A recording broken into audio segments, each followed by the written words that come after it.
Bapak, Ibu, dan saudara-saudara yang terkasih di dalam Tuhan, kebenaran hari ini berjudul bersaksi dalam batin. Apa yang dimaksud bersaksi dalam batin? Baik. Dalam perjalanan sejarah hidup manusia, semakin nyata bahwa manusia menjadi bertambah jahat. Ya, saudara, manusia semakin bertambah jahat. Hal ini dikemukakan oleh Paulus dalam suratnya, yaitu dengan adanya penyembahan kepada berbagai objek. Roma 1 ayat 22-25. Orang-orang yang menggantikan penyembahan yang benar dengan berbagai objek ini biasanya kelakuannya pun pasti rusak. Demikian pasal dari Roma 1 ayat 22-25 itu menyatakan demikian. Jadi saudara-saudara, kejahatan manusia berkembang terus sampai pada penyimpangan seksual seperti seks bebas, kekerasan seksual, dan berbagai perilaku seksual amoral lainnya. Dalam Roma 1 ayat 24 tertulis, karena itu Allah menyerahkan mereka kepada keinginan hati mereka akan kecemaran, sehingga mereka saling mencemarkan tubuh mereka. Dan di dalam Roma pasal 1 ayat 26 Paulus menulis, karena itu Allah menyerahkan mereka kepada hawa nafsu yang memalukan.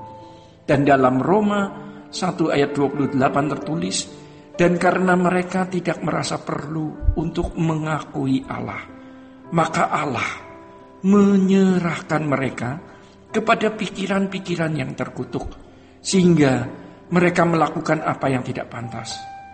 Kalimat-kalimat ini menunjukkan bahwa Allah menyerahkan mereka kepada hawa nafsu dan pikiran yang terkutuk, sehingga melakukan berbagai kejahatan dan tidak lagi memiliki nurani yang baik.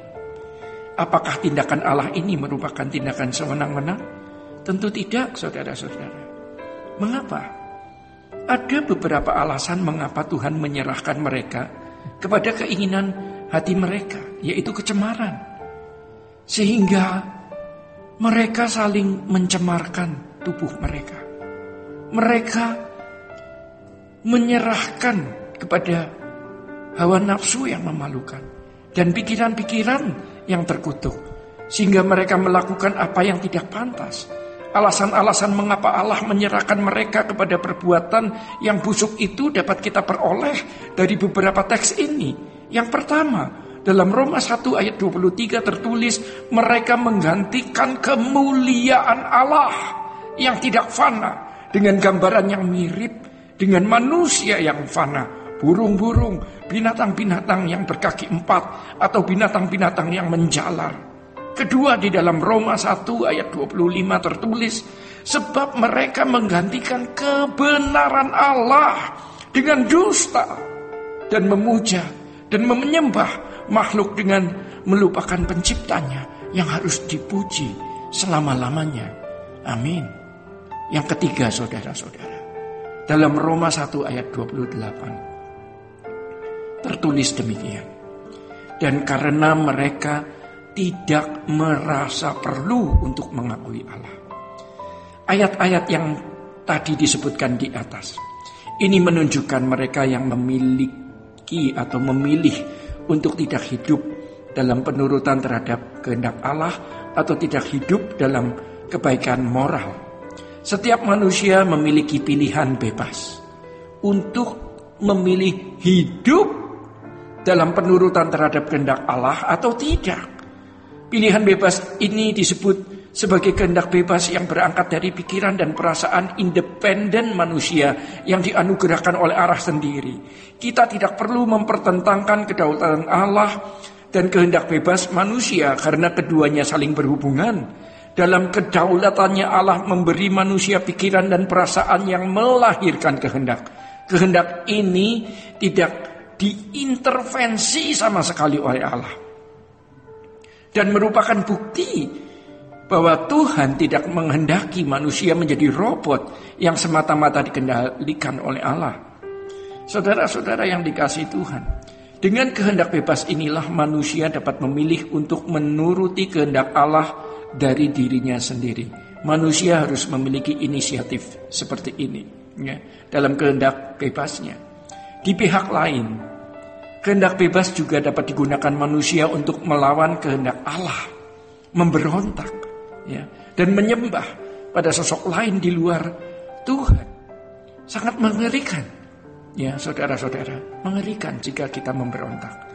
Terkait dengan kehendak bebas dapat diperoleh melalui fakta empiris bahwa objek yang disembah seseorang dapat mempengaruhi perilaku penyembahnya. Dengan kalimat lain dapat dikatakan bahwa bagaimana model dewa atau Allah yang disembah seseorang, begitulah model hidup manusia yang menyembahnya. Model di sini menyangkut gaya hidup dan seluruh perilaku serta budaya manusia. Di tengah-tengah kehidupan mereka, saudara, kadang dijumpai orang-orang yang nuraninya sangat baik. Namun tidak jarang juga kita dapati mereka yang jahat dan kejam, seperti gambaran Allah yang mereka percayai. Gambaran Allah dalam huruf kecil, ya. Pada dasarnya kehendak bebas manusia untuk mempersekutukan dirinya dengan objek yang disembah, ya, akan mempengaruhi gaya hidup serta perilakunya. Jadi tindakan manusia yang menggantikan kemuliaan Allah yang tidak fana dengan gambaran yang mirip dengan manusia yang fana, burung-burung, binatang-binatang yang berkaki 4, atau binatang-binatang yang menjalar, menggantikan kebenaran Allah dengan dusta dan memuji serta menyembah makhluk lain, melupakan penciptanya dan tidak merasa perlu untuk mengakui Allah, adalah tindakan yang berangkat dari diri mereka sendiri. Tindakan yang berangkat dari inisiatif diri mereka sendiri. Hal tersebut menunjukkan bahwa kehendak mereka yang bebas, yang mereka gunakan sesuai dengan kemauan mereka sendiri, melahirkan tindakan nyata atau melahirkan tindakan konkret. Ya. Jadi sesungguhnya apapun yang manusia lakukan bukan karena ada faktor lain di luar dirinya, apalagi karena Tuhan yang menggerakkan mereka atau menentukan mereka berbuat demikian. Dalam hal ini tidak mungkin Allah menggiring seseorang secara paksa dan dengan sepihak untuk berbuat baik. Namun sementara itu Tuhan juga membiarkan orang berbuat kejahatan, yang pada akhirnya mereka terbuang dari hadirat Allah selama-lamanya. Terbuang dari hadirat Allah selama-lamanya. Ini sangat mengerikan, saudara. Allah bukanlah Allah yang kejam dan jahat. Ia adalah Allah yang kasih, yang tidak menghendaki seorang pun binasa. Kalau sampai seseorang dibiarkan Tuhan menjadi semakin jahat seperti Firaun, hal itu karena memang hati Firaun sudah sangat jahat dan tidak bisa diperbaiki lagi. Saudara-saudara, niat hatinya sudah keras atau sudah bulat untuk melakukan sesuatu yang bertentangan dengan kehendak Allah. Oleh karenanya, kita semua bertanggung jawab sangat penuh, ya. Kita semua bertanggung jawab penuh atas nasib kekal kita.